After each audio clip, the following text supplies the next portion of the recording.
En fait, le PDG de Total met sur la table, à la lumière, l'hypocrisie des différents gouvernements. Ça, c'est la réalité.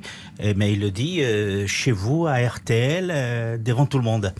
Parce qu'on le rappelle, aucun gouvernement aujourd'hui n'a dit à ces entreprises quitter la Russie. Voilà. D'ailleurs, pourquoi est-ce qu'elles ne le font pas? C'est aussi une des questions. Pourquoi? Voilà. Et puis derrière, il y a un problème très particulier, très franco-français, c'est qu'on est en élection et donc il y a cette polémique avec Yannick Jadot qui accuse Total des crimes de guerre. Et donc je pense que là, il va très loin. Mais il n'y a pas que Yannick Jadot. Zelensky, devant le Parlement français, cette semaine, il accuse ces entreprises, il les nomme et il dit vous êtes sponsor de la guerre. Mais au-delà justement donc de cette polémique et de cette hypocrisie des différents gouvernements, c'est vrai que la pression sociale est très forte en Europe et que les entreprises doivent commencer à quitter.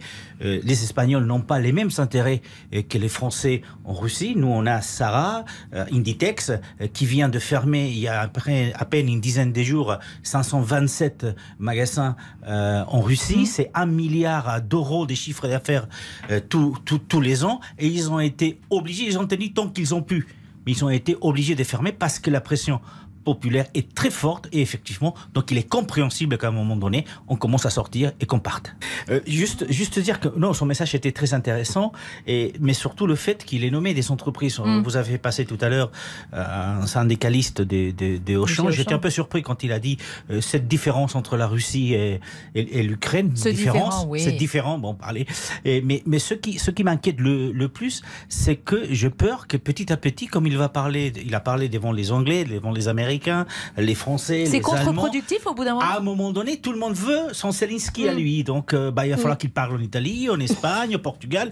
Et en même temps, autant parler devant autant des parlements, ça va peut-être enlever de l'intérêt à sa proposition.